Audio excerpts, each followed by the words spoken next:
Healing is the resolution. Love is the language. Healing starts with a choice to stand for unity, for compassion, for change. Across our community, every sector is stepping forward. Individuals, faith leaders, educators and educational institutions, athletes, government officials, business leaders, health professionals, law enforcement and fire service, each taking the pledge in their own way, yet united by one purpose.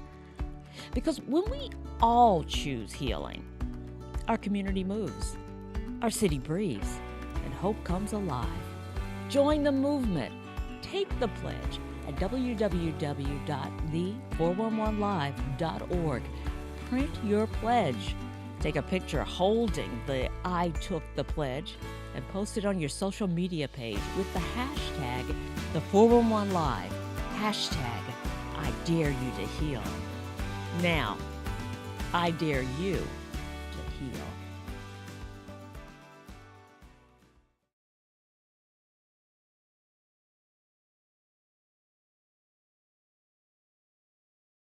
The 411 Live. Where you can learn about issues that impact us every day.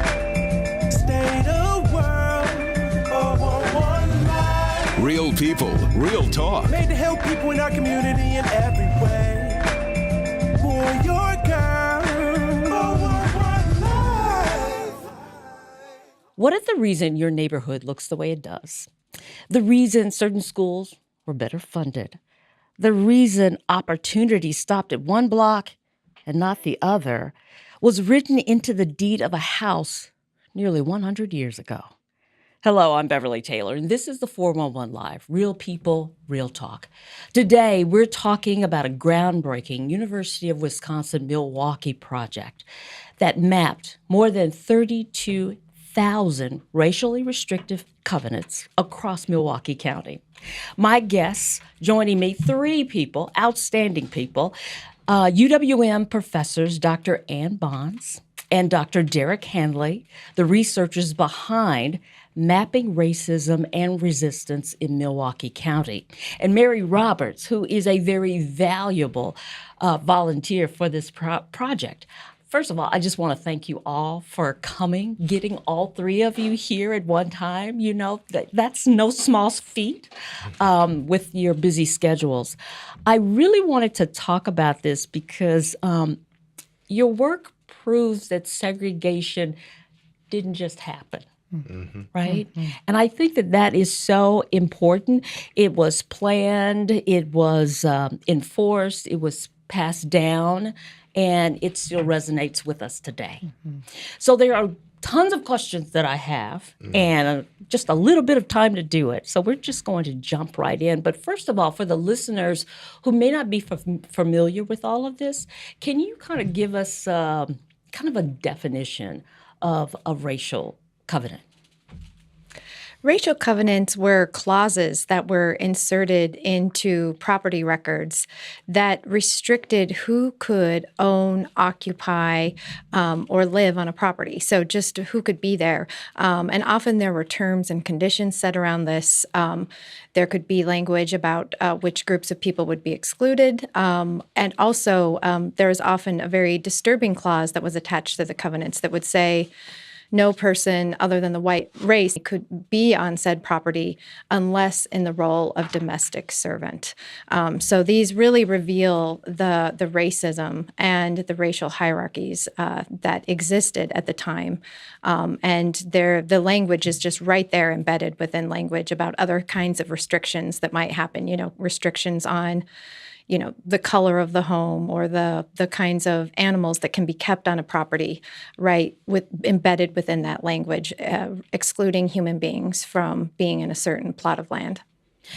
And we talk about property, plot of land, so it's not just a house. Mm-hmm. It extends beyond that, right? Correct. Restrictive covenants are said to, quote unquote, run with the land. So yes, they're attached to the land itself, not just the home that's on that land. So you found that there were, I think, 3 times more covenants than there were Black people in the 1930s. So this was really, really prevalent. Mm-hmm. Does that blow your mind? Absolutely. When we first discovered that, it was amazing because there weren't that many Black people in Milwaukee. So were these deeds anticipating more Black folks coming? So that's one of the questions that we're thinking about. Of course, there's a lot more questions about the data that we're asking, and look forward to coming up with some answers for that. And when we talk about the covenants, and Mary, I want to pull you in too, because you were one of the thousands of volunteers combing through these deeds, looking at these covenants. What did you see? I mean, what? I found a lot of dehumanizing language. I really felt fortunate to work on this project as a volunteer. I was just one of 6,000 people who transcribed and analyzed more than 5 million records. 5 million. Okay. 5 million documents, I should say. Wow. That were actually digitized that we went through. And as a transcriber, your job was to really make sure that you were very carefully reading through that property deed, identifying if it did indeed contain a racial covenant, and if it did, you needed to transcribe that racial covenant very accurately. And I believe that the accuracy was really an important part of this project, to make sure that we were capturing that language appropriately. But the language was very upsetting. It was very dehumanizing. As Anne mentioned before, it was just very common to find the phrase, colored people were not allowed to live on that property unless they were a domestic servant of the owner of that property. It was very common to see colored people lumped in with livestock. So it would say something like, you cannot own or keep pigs or chickens on this property, or people of color. And that dehumanizing language really, and I brought an example of one of them. Here's one from a subdivision in Greenfield. It was Worcester subdivision. This was a covenant put in place by people who owned houses within the subdivision, bought houses there, did not have racial covenants on them, and then retroactively paid for and took the time to put a covenant in place. And in addition to various covenants about lot lines and how close you could have a building to a lot line, the language would read, "These premises shall never be occupied or conveyed to any colored person, except that this covenant shall not prevent occupancy by domestic servants of a different race or nationality employed by an owner or tenant of the property." Wow. That's, gosh. As you're reading that and, delving into it, covenant after covenant after covenant, how are you feeling? It sends a special kind of chill throughout your entire body to read that. And I really felt as a transcriber that I was a witness to history here. And I felt like preserving that history was so incredibly important, because that is the history of how Milwaukee really became as segregated as it was. Yeah, absolutely.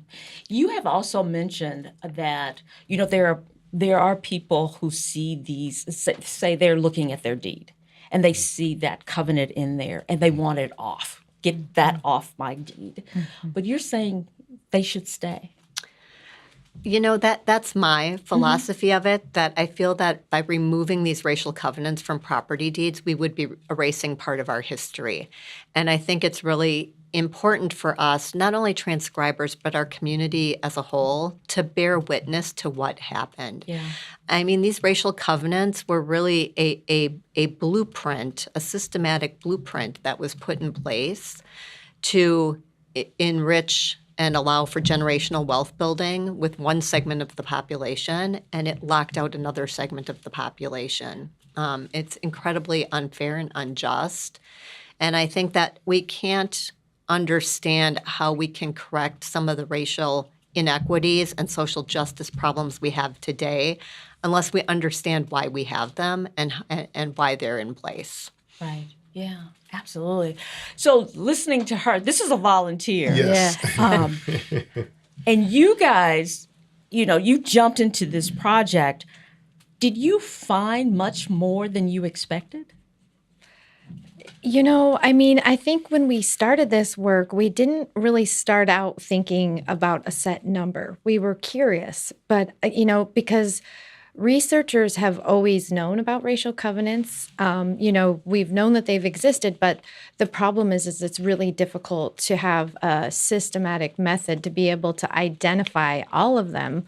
And to really understand, where they were, when they were, and so that was a lot of the questions that brought us to this work, is to trying to understand, when were they enacted? What were the places that were really important to this process? What were the years that were really important? And so I think that, we knew they were out there, and we had a sense about what the pattern might look like.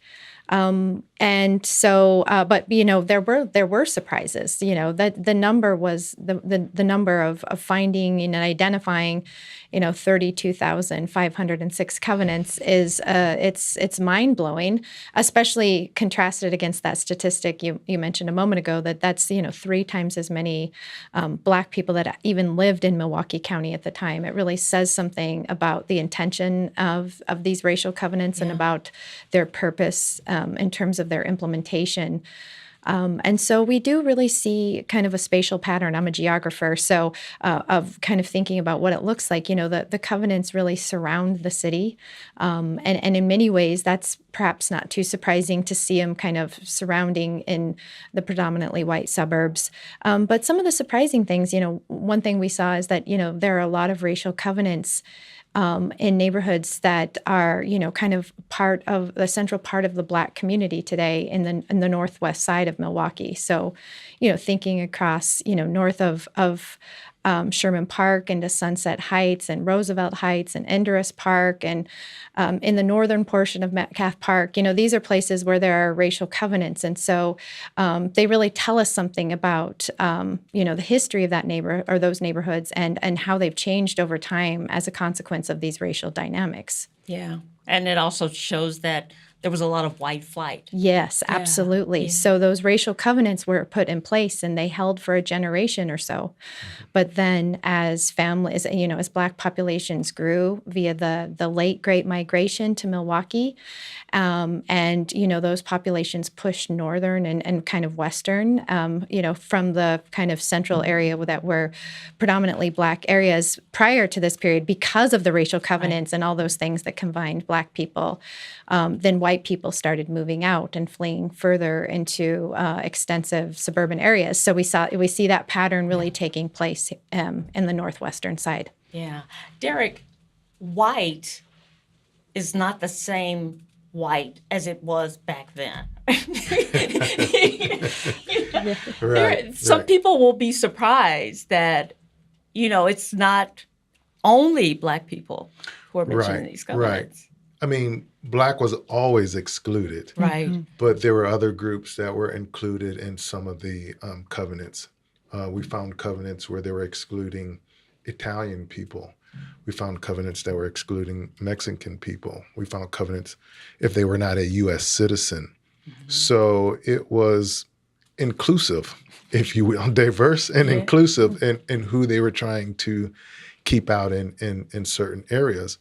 And so, yes, at the turn of the 20th century, these what is categorized as white is still being defined and still being figured out, if you will. Yeah, it's. I guess for me, it's disturbing that, say the dehumanizing language and all of that was written in legal documents, and it was normalized past slavery. It was definitely normalized. And when you're buying a house and you're seeing all these papers and these documents, your fence can only be so high, your shrubbery can be like this, and no Black people allowed. Stuff like that. It was just matter of fact, and it's being duplicated all over. But one of the things that struck me the most and is how often, and Mary spoke to this, in each of these clauses they had except as domestic servants. Mm-hmm. You could be there. You can live there, but know your place. And that was very problematic in so many ways. So that was one of the biggest, I think, maybe not surprise, but hit me on more on an emotional level. Okay. And I think, sorry, if I can just say that was one of the things that was so powerful for volunteers like Mary to see such astonishing language, just, excuse the euphemism here, but just in black and white, just written in this text, these texts clear as day, and as if that were, so it's really astonishing to see, and it really tells us something. It's hard to refute the sentiment and the racism of the time when you see it in the documents in that way. Okay. We're going to take a break. We're going to come back and talk a little bit more and talk more about the mapping and what people can see, how they can look up their addresses. So I think that's pretty fascinating. You are listening to the 411 Live. Stay with us. We'll be right back. People couldn't see my potential, so I had to show them. I've run this place for 20 years, but I still need to prove that I'm more than what you see on paper.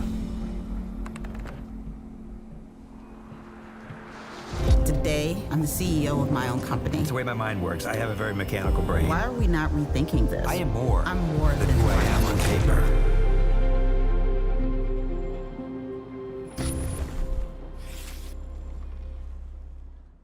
My roommate Taylor lost her mom and just a few weeks later went through a really bad breakup.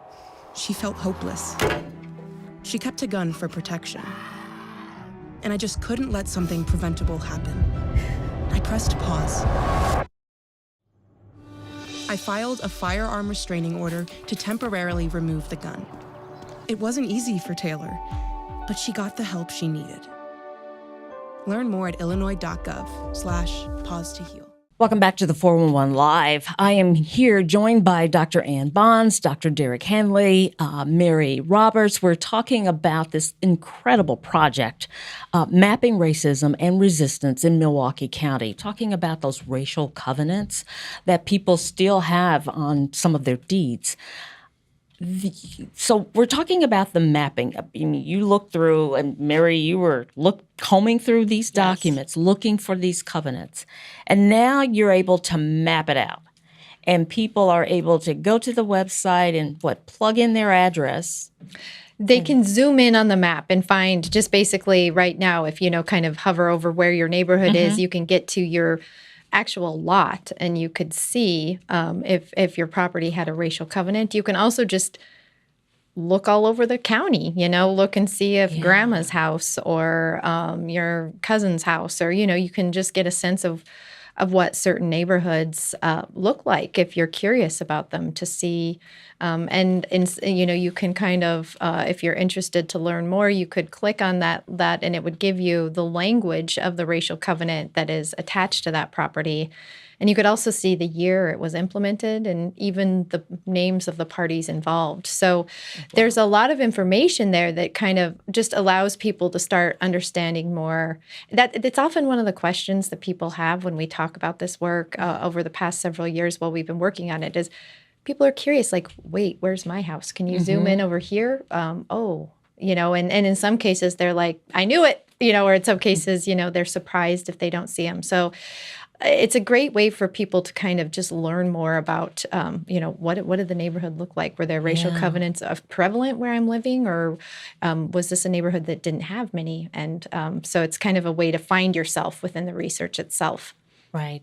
So when we talk about these covenants and what they did and how they, excluded people and kind of basically, push people in just a certain section that they were permitted to live.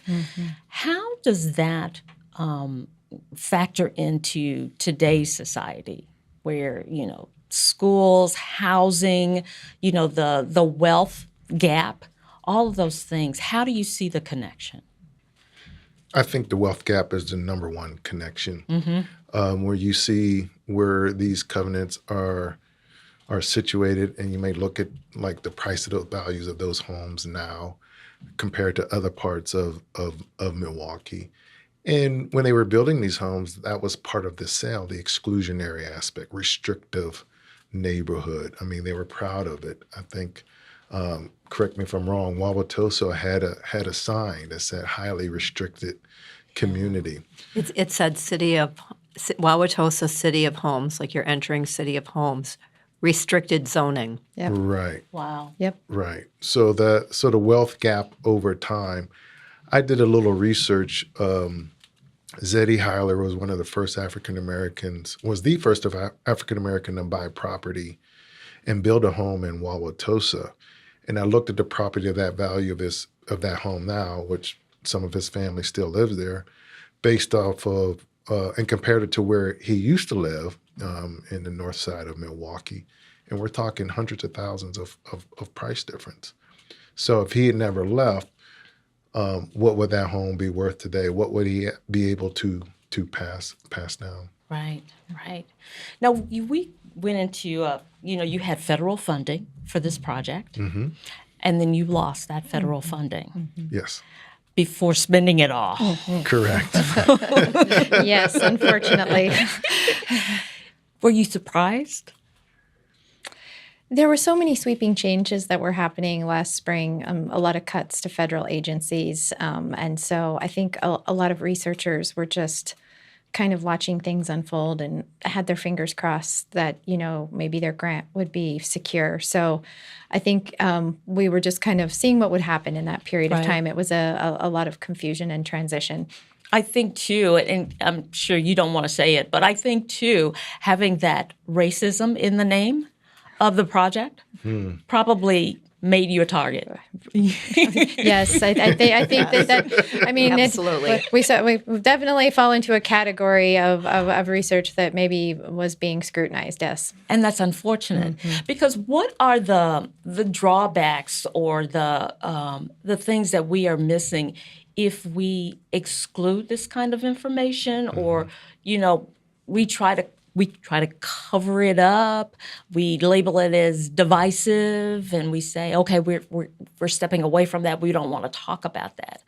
But if we, what are the disadvantages to having that kind of attitude? well, I think we just fundamentally don't understand the story of who we are if we're not really looking at the path that we've taken to arrive in this place. And I think, to not understand the kind of mechanisms that were at work to produce these forms of racial segregation and all of the inequalities that they produced is to really not have an honest understanding of the growth and change of cities over time. It's just really not understanding. And there's a tendency, a lot of people maybe say naturalize segregation by saying, oh, well, people want to live by other folks that are within their culture or with other people with shared identities.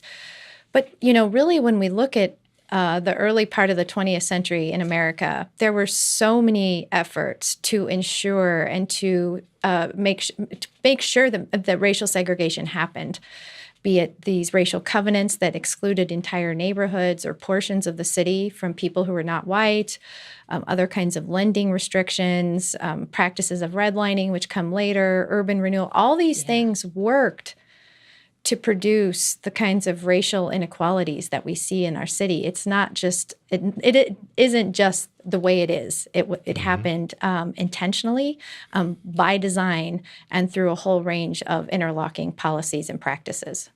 And I think your research is validating. For the grandmother who tells her child, her grandchild, or the great grandma who tells her great grandson, yes, baby, we tried to move there. Correct. But they wouldn't let us. And this is validating for that statement. It's validating, but it also teaches that it didn't matter how hard you work. It didn't matter what you did for a living. You were not permitted to live wherever you wanted to live. And that's something I talk about with my students. I said, do you ever wonder why that there are Black communities or all white communities? It's not because people didn't work hard. It's not because they didn't study hard. It's not because a person may come from a single parent home. This was by design, and this is deliberate. And the elders have been telling us about it, and folks were and they were being dismissed. Yeah. But now you see it when you sit there and read it in this deed from Wauwatosa, Whitefish Bay, Shorewood, Fox Point. It says it right there. It didn't say no people of this job or whatever. It says specifically something biological that they had no control over. Yeah.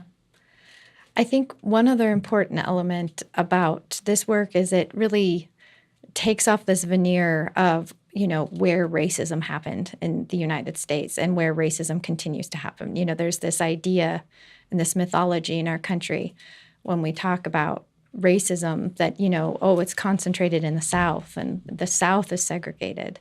But what this really shows is that there were and are virulent forms of racism that operate in the urban North and the Midwest, and that we see it evidenced in these racial covenants which were explicitly a reaction to the migration of Black people from the South into these areas. And so this really, I think, underscores an important narrative that we're clear about the fact that this is something that happened throughout the United States, and that there aren't places that are immune to the kind of ways in which this racism operated. And I think, again, as we've said multiple times, having these honest conversation where we really look at how that worked and how it took shape is critically important for any hope that we, correct these practices and move in a different direction in the future. Yeah. Because, you have all these stories. Milwaukee is one of the most segregated cities in the country. Mm-hmm. But now we understand why. Yes. And that's important. Mm-hmm. So if we, walk away or shy away from this kind of information, we don't get those explanations. Mm-hmm.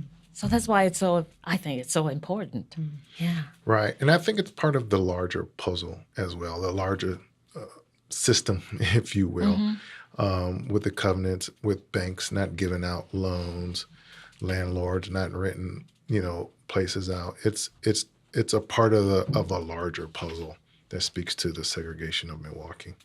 Absolutely. Any last thought you want to leave with people? I would like to say, I think one of the biggest surprises, and it was a pleasant surprise for me, working on this project, was the amount of cooperation from the community who wanted to help do this project. Ann and I went to several neighborhoods giving workshops and how they can help, and volunteers like Mary. We had over 6,000 volunteers. Wow. And not just in Milwaukee County, outside of Milwaukee as well. And the overwhelming response, because the real project is not the final product, is not the map. It was the process where we can have these conversations and people can understand this is our history, everyone who lives in Milwaukee County. So those dialogues that we were having in those workshops, people understanding, and the amount of people who wanted to be a part of the process is what really, for me, made this project what it is. Very cool.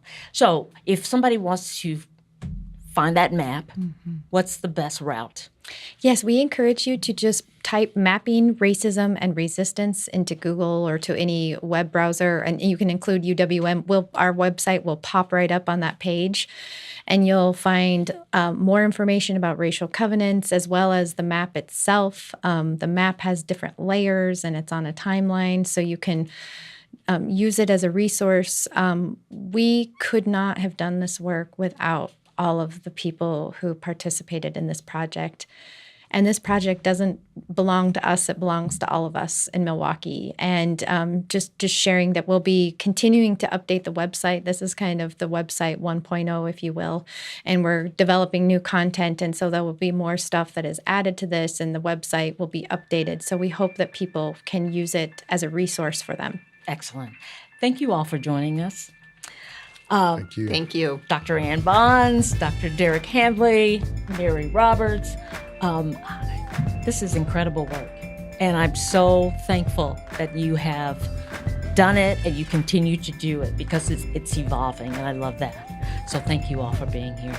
Thank you so much for having us. And thank you for joining us for another episode. Listen, there is so much that we did not cover in this episode. So we are going to do a part 2. So I hope that you will check that out too when it comes out. We have a lot more to talk about. We have, there was resistance to the mapping. We haven't talked about that yet, and we want to do that. And a few surprises that came up in this research, and we want to talk about that as well. So until next time, I'm Beverly Taylor, and this is the 411 Live. Real people, real talk. If you would like to check out past episodes, there are many ways. Go to your favorite podcast platform, follow us on Instagram, like and watch us on Facebook. Watch and subscribe to our YouTube channel. And if you have suggestions for future episodes, go to our website, the411live.org.